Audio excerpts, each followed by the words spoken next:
Yay! I'm back! It's Vlog ni Love! Hello! So for today's vlog, nagkaroon ako ng motivation na mag-sit-in vlog ulit. Shout out kay ate, si ate Diana Jane. Shout out sa iyo sis. Salamat sa pag-visit sa aking channel. Ayan, nagkaroon ako ng ng idea para maggawa ng vlog for today. So, yung iba-vlog ko for today is especially for you. Yay! Shout out Miss Diana. So, nag-visit siya sa aking channel at nag-ask siya sa akin. Ang tanong niya is, nagsisisi ka ba na pumunta ka dyan? Yun. So, paano ba sasagutin? Nagsisisi ba ako? Hindi. So, first of all, yung pagsisisi is maraming factor kung bakit ka satisfied or nagsisisi sa pagpunta. So, masasabi ko, in my own experience, hindi po ako nagsisisi sa napakaraming dahilan.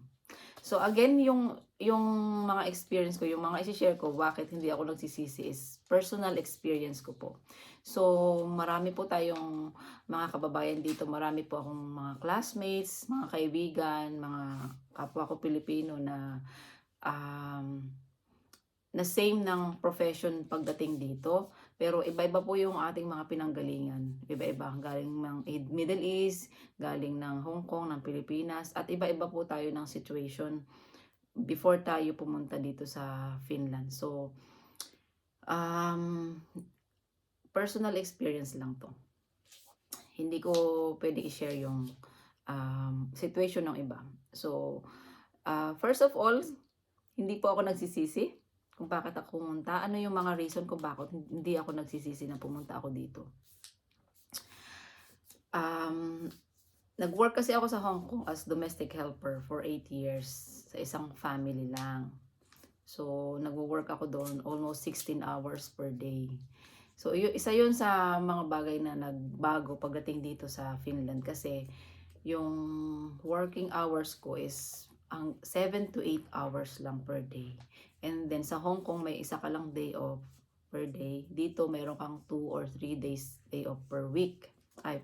Sa Hong Kong is once a week lang. Dito is 2 to 3 days per week yon. Depende sa na-accumulate mong hours within a week. Kasi kailangan mo lang ng 38.5 hours per week. At 115 hours per 3 weeks. So, yung day off ko is nagwa-vary siya. Depende dun sa kung gaano kung kabilis nakuha yung 115 hours or 38.5 hours na per week siya. So, isa yun sa mga reasons kung bakit masasabi kong hindi ako nagsisisi. Second is, yung salary ko dito, compare sa Hong Kong, is way higher. Totoo po yun. Pero doon kasi sa Hong Kong, kung minimum lang yung sinasahod mo. So, malaki yung pagbabago pagdating dito kasi yung minimum dito is napakalaking halaga compare sa Hong Kong. So, although doon sa Hong Kong, sumasahod ako ng above minimum. So, hindi pa rin ako nagsisisi kung bakit nagpunta ako dito. Kasi yung kahit na above minimum ang sinasahod ko sa Hong Kong.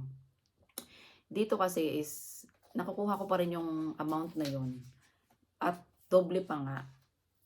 Less na yung mga gastos ko per month, yung sa cost of living dito. So dito sa Finland ang isa sa mga mabigat na kalaban dito is ang cost of living kasi nga napakamahal ng cost of living dito. Sa apartment pa lang ang mahal-mahal na. Like dito sa apartment na dati yung nasa cell apartment lang ako para sa student. Mababa lang yung binabayaran ko, 360 lang per month including water, internet and electricity. So ngayon dahil syempre maraming changes, maraming mga nagbago, kailangan kong lumipat ng apartment. So dito sa apartment nagtaas ako ng almost 200 para doon sa bahay, ilaw, tubig. So, malaking difference yun. Malaking kawalan na yung kasi nga ang mahal. So, ang ginawa lang namin para siyempre makatipid, dalawa kami dito sa apartment, 2 kwarto. So, para hindi ganun kabigat yung pagbabayad ng apartment. At least, parehas kaming makatipid. So, yun. Isa yun sa mga, sa mga mabigat na responsibility dito sa Finland. Ang mamahal na mga bilihin. Pero, hindi pa rin ako nagsisisi kung bakit nandito ako kasi enough naman yung kinikita ko for my needs. At nakakapagpadala naman ako sa Pilipinas, nakakapag-save naman ako. Nabibili ko pa rin naman yung gusto ko. So, at the same time, hindi ako pagod. So, isa yun sa mga, bakit hindi ako nagsisisi. Another thing is, dahil nga nabanggit ko na sa Philippines is, domestic helper ako. Dito kasi is, parang nag-level up ganun. Malapit na akong gumraduate next month. Natapos ko na lahat ng mga kailangan ko sa study. Nagkaroon na ako ng license for medical treatment license. Yung tinatawag nila na Lucky Lupa. So tapos ko na yung study ko. Ang hinihintay ko na lang is yung graduation. Char! Yay! Pero hindi ito about graduation. So yun lang yung isa sa mga reason na hindi ako nagsisisi kasi nadagdagan ako ng knowledge, nagkaroon ako ng bagong profession na akala ko dati doon na ako for life, magdo-domestic helper na lang.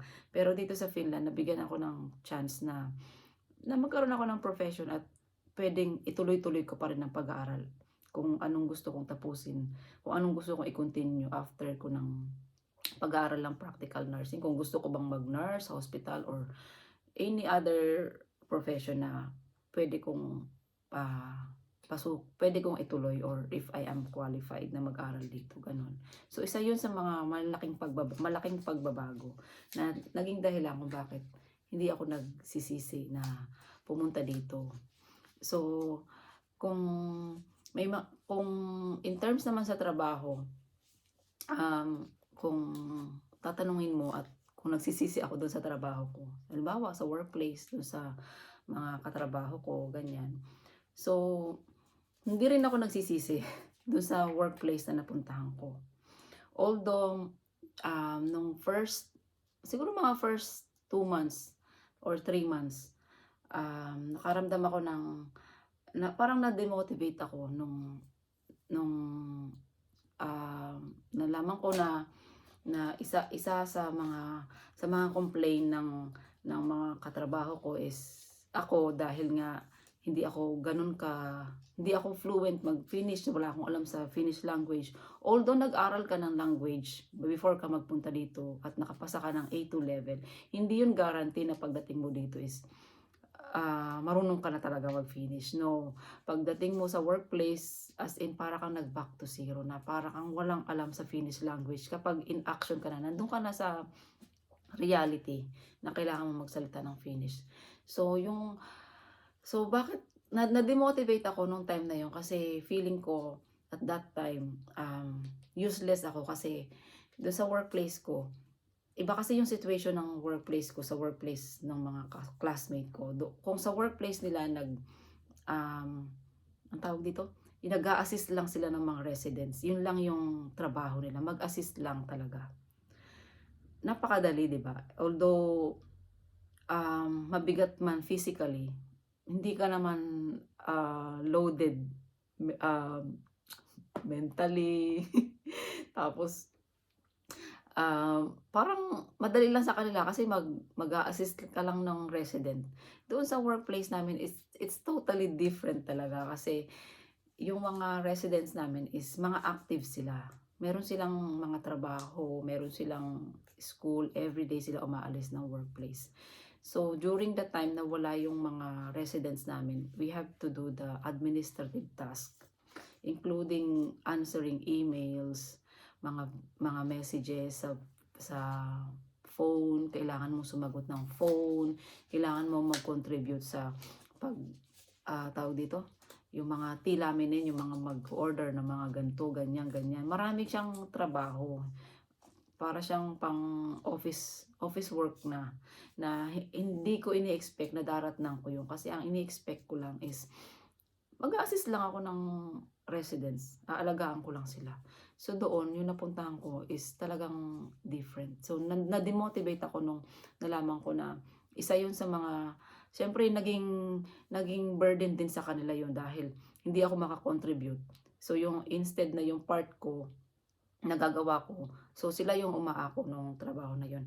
So hindi na, yun, na-demotivate ako. At the same time, naging thankful din ako dahil doon kasi sa workplace namin is hindi tinotolerate doon ang racism, ang bullying kasi hindi sila pwedeng mambully ng ka-workmate nila. So kahit na may reklamo sila sa akin, so they can talk behind my back. Hindi ko naiintindihan.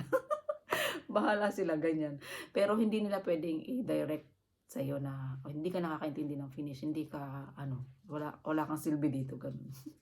So iyon yung mga isa yun sa mga naging dahilan ko bakit na naka-feel ako ng ng parang useless ako ganun.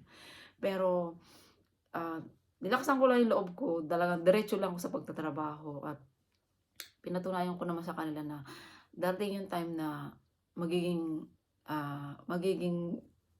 tawag dito, parang hindi na ako magiging useful din ako sa trabaho ko dito sa workplace na ito.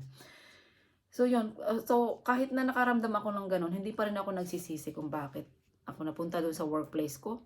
Bakit? Kasi doon sa workplace ko, kung ikaw ay student,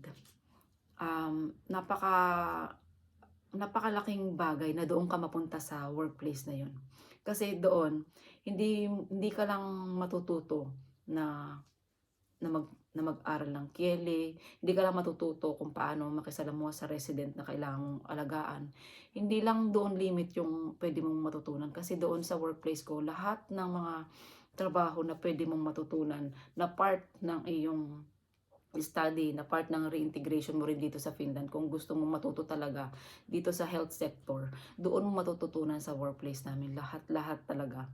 From from office, ay nag-i-snow na naman. Napatingin lang ako sa snow. Oh my God, nag-snow na naman. So yun, may patalastas. So yun, hindi limited yung matututunan mo dun sa workplace namin. Hindi lang pag-assist ng resident. Matututunan mo diyan kung paano sila i-guide papunta ng doktor, ng mga activities nila, mag-order ng mga supplies ng unit. Then pwede samahan mo sila sa kanilang mga appointments, sa kanilang mga activities kapag wala silang pasok at wala silang personal assistant. Marami, pati yung pagsasagot ng mga emails ng parents nila, ng tawag dito yung may mga social worker, yung mga personal assistant, sa mga taxi, lahat ng mga activities sa lahat ng trabaho, pwede mong matutunan doon. Hindi siya madali. Hindi siya madali pero pinagpapasalamat ko lang napunta ako doon na kahit na nakaranas ako kahit na na-feel ko na useless ako, at the end, ako pa rin yung nagpapasalamat kasi napunta ako doon kasi natututunan ko siya. Hindi lang ako basta nag-a-assist ng resident, hindi lang ako nag-aalaga. Marami akong pwedeng matutunan doon sa workplace na yun. So yun, hindi ako nagsisisi na napunta ako doon sa workplace na yun. At dito sa Finland in general, maraming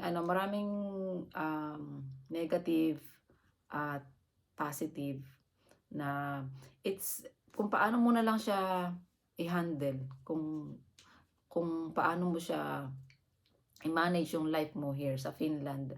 Ikaw rin yung makakapagsabi kung nakakapagsisi ba na pumunta dito. So one thing na pwede kong i-share para hindi kayo magsisi pumunta dito. Tawag dito. Again, hindi ako expert pero based on my experience. At pwede ko rin sigurong i-share konti yung difference ng mga kasabayan ko na nagpunta dito or yung iba. So one thing na pwede kong ipayo kung ikaw ay nasa Hong Kong, ikaw ay nasa Singapore at ikaw ay nag-aaral na, on the way ka na papunta ng Finland or ikaw ay nagbabalak mag-apply. Siguro yung isa sa mga malaking bagay na pwedeng makaapekto sa'yo ng pagsisisi papunta dito is yung kung mayroon ka na financial obligation. Kung may malaking financial obligation ka sa Pilipinas or sa bansa man, kung saan ka man naroroon, nandiyan ka man sa Hong Kong or sa Singapore, at isasabay mo ang pagpunta dito sa Finland. Although kami, wala kaming gastos papunta dito. Malaking bagay, malaking tulong yun kasi wala kaming gastos. Pero kung mayroon kang financial obligations ng mga utang at isasabay mo pagpunta dito, sa pagdating mo kasi dito, it's either na mapunta ka dun sa mga workplace na pwede kang mag-overtime. So makakatulong yun kung mayroon kang mga financial obligation. Pero kung wala at ikaw ay allowed lang na magtrabaho ng 38.5 hours, sasahod ka lang ng basic. So, magbabayad ka ng mga bahay, ilaw, tubig dito, pagkain mo. Magpapadala ka sa Pilipinas at kung may mga utang ka, baka magkaroon ka baka ma-stress ka. So, it's better na pupunta ka dito ng debt-free ka, na wala kang inaalalang obligasyon sa pinanggalingan mo. Or kung sa Pilipinas man, syempre, meron tayong responsibility sa family natin. So, dapat yun lang yung pinagtututukan mo. And then, dapat pagdating dito, hindi agad na gusto mong agad kumita ng malaki. Yun agad ang focus mo. Hindi. Dito kasi pagdating mo, dahil nga tayo ay nag-aaral. So, ang priority natin is, una ay mag-aral. Mag-aral muna. Kasi kung gusto mong kumita ng malaki, mangyayari yun after graduation. After mo makakuha lahat ng mga certificate, mga licenses na kailangan mo. Baka magsawa ka na sa mga job offerings na ino-offer sa'yo kasi maraming opportunities after graduation. So, hindi agad ka dapat mag-focus doon sa kita na malaki para makaipon. Although, kailangan natin yun, syempre. Sino ba ang ayaw na kumita ng malaki? Pero, sinasabi ko lang dito is, meron tayong priorities kung ano yung dapat na inuuna.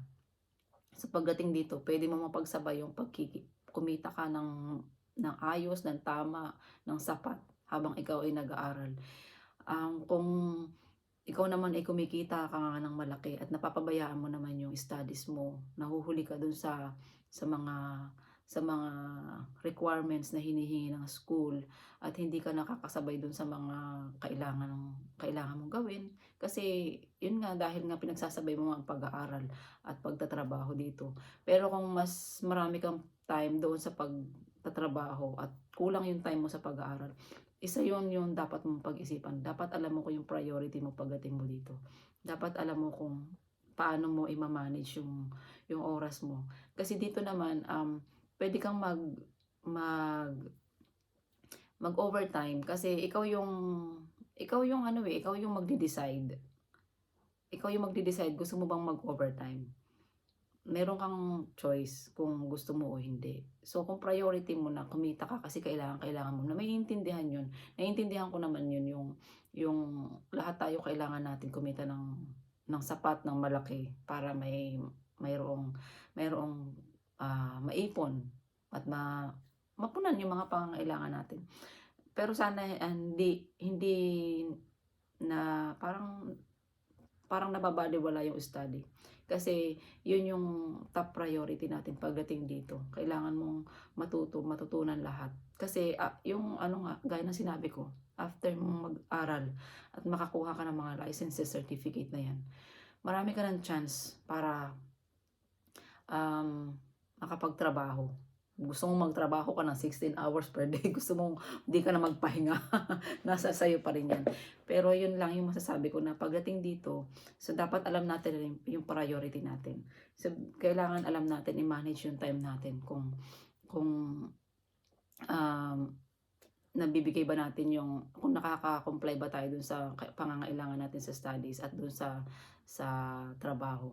So ngayon at so ngayon ano, yung dahil nga sabi ko malapit na akong matapos, actually doon sa workplace ko hindi ako nag-o-OT, wala, hindi rin kami binibigyan ng OT actually. Para makatipid yung company, kumukuha sila ng mga giggers, yung mga part-timers. Hindi kami nag-o-OT, so gumagawa ako ng way. Kung gusto kong magtrabaho ng iba, naghahanap ako ng ibang trabaho para kung gusto kong may bilhin na ano, gusto kong may extra income. Marami ka naman pwedeng pasukan dito ng extra income. So gaya ng sinabi ko, after mo makapag-aral at makuha mo lahat ng license mo, yan. Marami ka ng work, marami ka ng pwedeng gawin, marami ka ng pwedeng trabaho. At hanga din naman ako dun sa mga kasabayan ko na napagsasabay nila yung trabaho nila, yung pag-aaral nila, na kahit sila ay overtime ng overtime, ayan, at the end, namamanage pa rin nila na makapag-aral ng maayos at makapag-submit on time at maibigay yung mga pangangailangan ng school, yung mga requirements. Yun, I salute yung mga classmate ko na ang gagaling.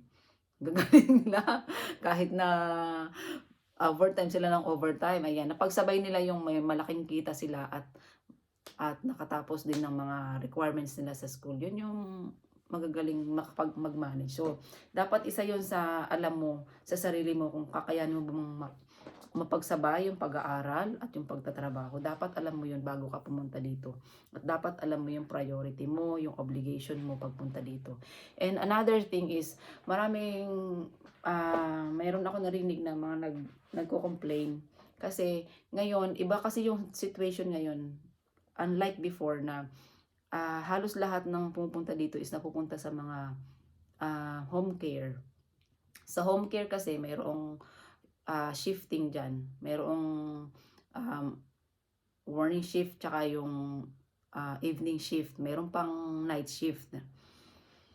And then meron pa kaming weekend. Pwede kami pumasok ng Saturday, Sunday. So yung Saturday, Sunday, iba yung rate nun. Kapag pumasok kami ng Sunday, double pay na yun. Kapag Saturday, may additional na 25% every hour. So yung evening shift at saka night shift, meron din dong additional na percentage na dinadagdag. Yung morning shift lang ang basic pay. So ngayon kasi ang difference kasi is hindi lahat ng napupuntahan ng mga student from Hong Kong or Singapore ay mapupunta sa home care. Meron na rin dito tinatawag na paibakote. Ang paibakote is yung daycare. So syempre school yun, daycare nga. Daycare, di ba? So sa school Monday to Friday lang ang pasok. So ang pasok diyan is siguro 7 or 8 AM hanggang 5 PM.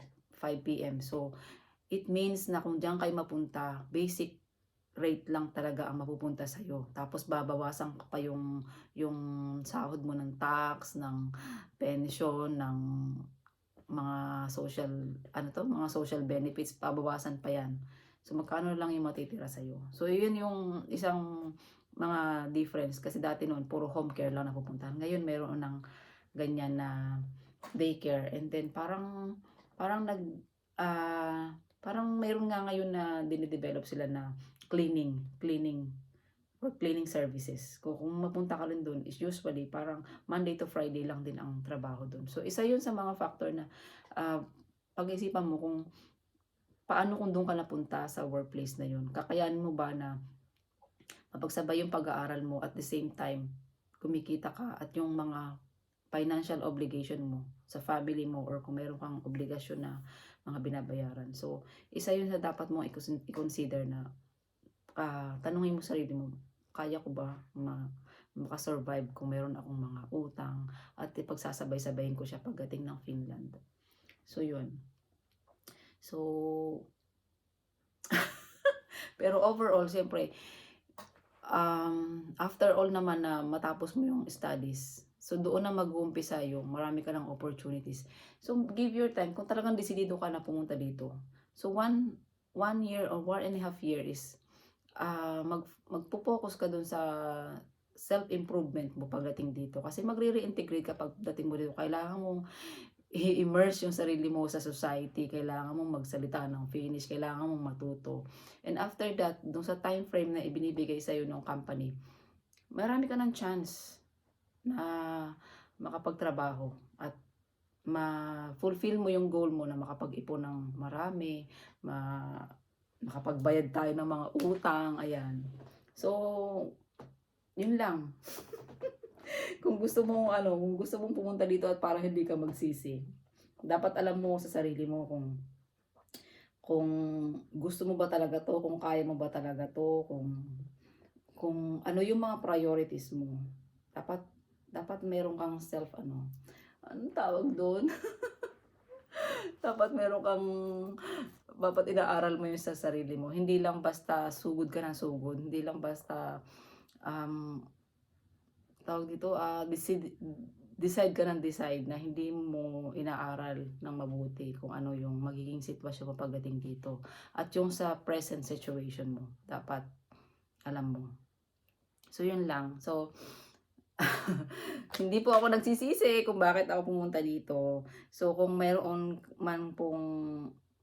ka mang pinagtanungan na nagsisisi sila kung bakit sila pumunta dito, again, hindi po kami pare-parehas ng sitwasyon. Before at now. Hindi po kami pare-parehas ng sitwasyon. So, kahit na mayroon ako narinig na nagsisisi rin sila pagdating dito. So, hindi ko rin sila masisi kung bakit sila nagsisisi. Kasi nga, iyon yung nararamdaman nila, iyon yung dinatnan nila eh. So, kagaya nga na sinabi ko, tayo yung makakapag-decide, makakapagsabi kung kakayanin mo bang tumara dito, mag-aral dito. Yun. Kailangan i-ano mo yung sarili mo. Assessment. Personal assessment. I-assess mo ang sarili mo. Ayan. Shout out uli kay Miss Jane. Ayan. Napahaba ang aking kwento. Anong oras na? Napahaba ang aking kwento. Next time naman, i-share ko. Kasi nga, gagraduate na ako. Yay! Gagraduate na, Lola! Tapos na yun. I-share ko naman kung ano naman yung mga naging journey ko sa pag-aaral. Ano naman yung mga struggle. Yun. At kung paano ko siya nalampasan. Char! Nakalagpas sa pag-aaral. Yun. Thank you guys for watching. See you on my next vlog. Thank you po sa mga patuloy na nagsusupport na aking maliit na channel na vlog ni Love. Thank you guys. Sana nasagot ko yung question ni Miss Jane. Until next time, thanks for watching. Moika!